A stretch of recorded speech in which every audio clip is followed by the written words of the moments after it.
Cette semaine, c'est le journaliste émérite de France Inter et le passionné de disques vinyles, Philippe Abitboul, qui est l'invité de Jean-Baptiste Tuzet. Bonjour Philippe Abitboul. Bonjour Jean-Baptiste Tuzet. Alors, je ne sais pas si la voix de la radio, l'ex-grand journaliste de France Inter, y serait sensible, mais alors, ce sont des marottes idiotes dans ce talk show sur Croner Radio.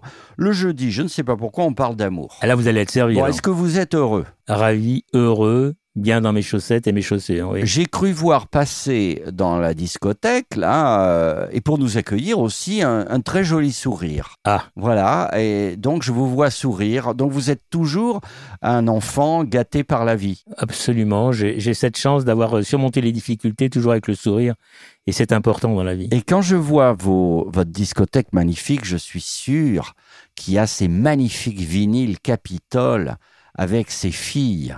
Alors, magnifique. Les pochettes, c'est un déclencheur d'achat chez moi. Quand vous avez une belle pochette polychrome des années 50, mais c'est du paradis pour les yeux. Alors, on peut citer quelques divas du crooning des années 50, 60. Billie Holiday, La Fitzgerald, Sarah Vaughan, alors ça, c'est Nina plutôt les Simone. jazz. Moi, je pense aux belles blondes américaines. Alors, Julie London, bien évidemment. Julie London, qui a été une des grandes voix blanches du jazz. Et qui vous avez les pochettes, vous avez les beaux disques. Oui. Ah oui. Et Diana Krall, c'est la nouvelle Julie London. Alors, elle est sexy, hein, c'est encore autre chose. Puis c'est une sacrée carrure. Diana Krall, elle est très grande, très, très massive. Hein. C'est une sacrée femme. Écoutez, j'ai eu le plaisir de l'interviewer. Elle est encore plus jolie au naturel. Que sur les photos d'album. Elle était en jogging, un joli petit jogging féminin dans un grand hôtel. Elle est très jolie et elle a épousé un crooner. Elvis Costello. Elvis Costello. Alors, j'ai pas osé lui dire, mais... pourquoi lui et pas moi ? Dans le livre que nous avons fait, je lui avais mis le bonnet d'âne des crooners parce que c'est un rocker qui parfois n'est pas toujours dans la justesse et tout. Ah, c'est clair. C'est un homme formidable et tellement passionné. Brillant, intelligent. Et quand il se lève, il a une femme magnifique qui lui susurre à l'oreille des standards de jazz. Pas mal, ça. Ah, ça, je reconnais que c'est pas donné à tout le monde, oui. Alors, quelques divas, quelques belles pochettes. L'objet vous fascine quand même. Absolument, parce que c'est des œuvres d'art. C'est pour ça que le vinyle connaît un regain aujourd'hui. C'est que avant d'écouter le disque, on le regarde, on le touche, on le découvre, on regarde la pochette. Ce sont des tableaux. Et ce sont des tableaux de maître parce que il y avait des dessinateurs, les gens qui faisaient les illustrations des pochettes, c'était vraiment des grands artistes. Et les vinyles qu'on refait, alors, le grand chic. Je suis partagé.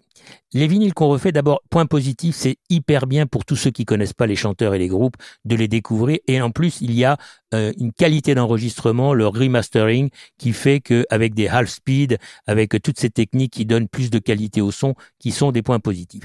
Inconvénient, je trouve qu'on perd le côté vintage, le son vintage qu'on avait sur les disques originaux. Oui, d'accord. Mais ça, c'est le puriste qui vous parle. Ils ont pris du numérique qu'ils ont remis sur de l'analogique et vous avez au final le son du numérique. Merveilleuse information. Là, on est dans votre salle d'audition, on est dans votre salle d'écoute. Il y en a plusieurs ici, vous le savez. C'est extraordinaire. Les enceintes énormes. Alors un mot pour les grands fans de hi-fi qui nous écoutent. Alors on est parti. Alors là, vous avez deux types d'enceintes. Une enceinte anglaise mariée avec une enceinte française. L'anglaise, c'est une Celestion Diton Monitor, non pas 66 que tout le monde connaît en France, que c'est une enceinte référence, mais la L85 qui est introuvable et qui équipait les studios de la BBC. C'est des enceintes qui font 1m20, 1m40 de haut. Amplification Sony. Lecteur CD Macintosh. Vous dire que les enceintes françaises, la platine, une Technics SL1200, la platine des DJ, mais qui est merveilleuse de précision. Les enceintes, les fameuses boules Ellipson blanches qui équipaient tous les studios de l'ORTF télé et radio. On les avait à Radio France dans les années 60. Et puis, vous avez quoi d'autre ? Vous avez un tuner Sony qui vient directement du Japon. Il y en a deux en France. C'est introuvable. Vous savez quoi ? Je suis en train de me dire, vous, le journaliste, vous avez beaucoup donné de votre vie pour informer les gens sur France Inter tous les jours, tous les week-ends, le matin, le soir.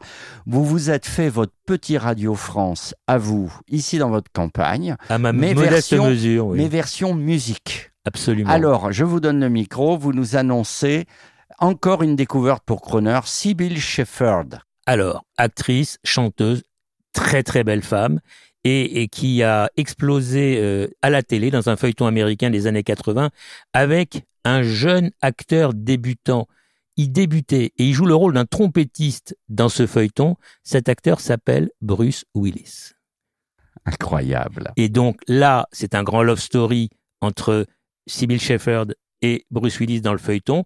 Je pense qu'il s'est prolongé en dehors des caméras. On n'a pas eu confirmation, mais il y avait quand même anguille sous roche. En tout cas, Sybil Shepherd, qui est toujours de ce monde et qui est toujours active, elle a une voix merveilleuse. Elle joue très très bien, elle est très belle et elle chante divinement bien. Blue Moon. À demain. À demain, Jean-Baptiste.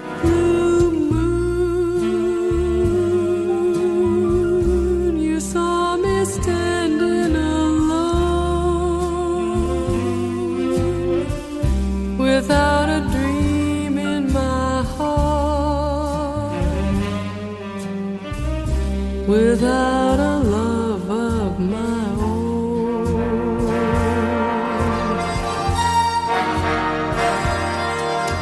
Blue moon, you knew just what I was there for. You heard me saying a prayer for someone I really could care for.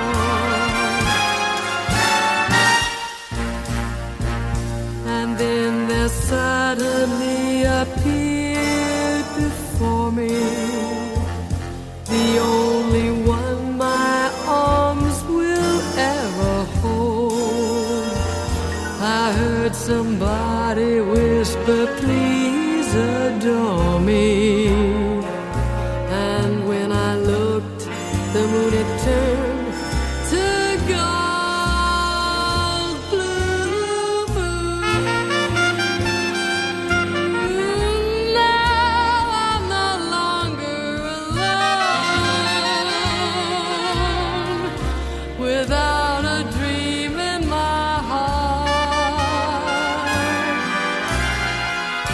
without a love of my own.